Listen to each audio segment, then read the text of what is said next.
அப்படின்னுச்சு. அந்த பைபிளை மொழிபெயர்த்துருவாங்க. சரியா? அது முதல்ல ஒரு மொழியில இருந்தது. இப்ப எல்லா நாட்டிலயும் வேற வேற மொழியில பயிர்த்துருக்காங்க.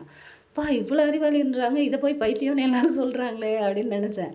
உடனே சரி சொல்லுங்க அப்படின்னேன். அப்ப நம்ம ஒவ்வொரு இதா படிக்கும்போது, ஒவ்வொரு வசனம் படிப்போம் இல்லையா?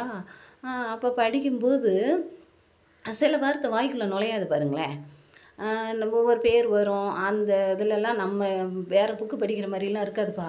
பைபிள் வேற மாரி இருக்கும். உண்மையிலேயே அது வேற மாரி தாங்க இருக்கும். அப்ப ஒவ்வொரு வார்த்தை வாய்க்குள்ள நுழையாது பார்த்தீங்களா? ஆமா. அந்த நுழையாத வார்த்தைய திருப்பி திருப்பி சொல்லுங்க.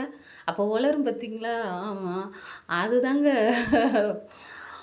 அந்நிய பாஷை இவ்வளோதான் ரொம்ப ஈஸி. எதுக்கு போய் ஏன் கஷ்டப்படுறீங்க? அப்படின்ருச்சு.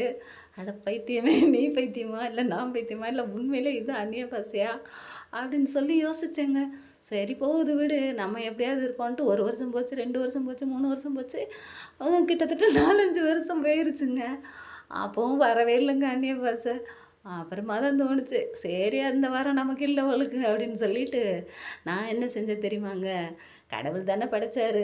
எல்லா மொழியும் அவருக்கு தெரியாதா? அப்படின்னு சொல்லிட்டு, நான் என்ன பண்ணேன் கேளுங்க.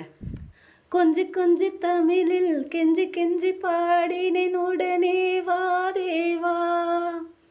முத்து முத்து புன்னகையால் முத்தமிட தேடினே இப்போதே வா தேவா.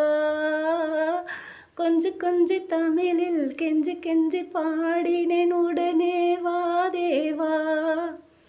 முத்து முத்து புன்னகையால் முத்தமிட தேடினே இப்போதே வா தேவா.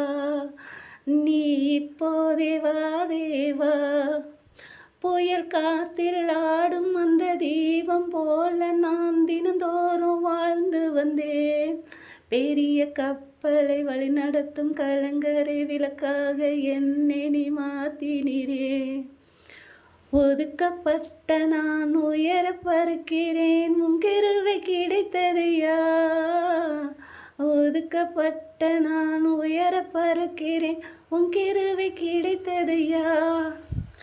மேய்ப்பர் நீர் என்றால் ஆடு நானாவே உன் பின்னே ஓடி வந்தேன். அந்த மேய்ப்பர் நீர் என்றால் ஆடு நானாவே உன் பின்னே ஓடி வந்தேன். என்றும் உமக்காக வாழ்ந்திடுவேன் அப்படின்னு சொல்லி மனசை தேத்திக்கிட்டேங்க. பார்த்தீங்களாங்க எந்த மொழியில பாடினாலும் கர்த்தருக்கு தெரியும்ல அப்படின்னு சொல்லி மனசை தேத்திக்கிட்டு கடைசி வரைக்கும் வரவே இல்லை. நம்ம யானை சூனியமா என்னன்னு தெரியல. நமக்கு வரல. உங்களுக்கு வந்தா சொல்லுங்க பார்க்கலாம். பாய்.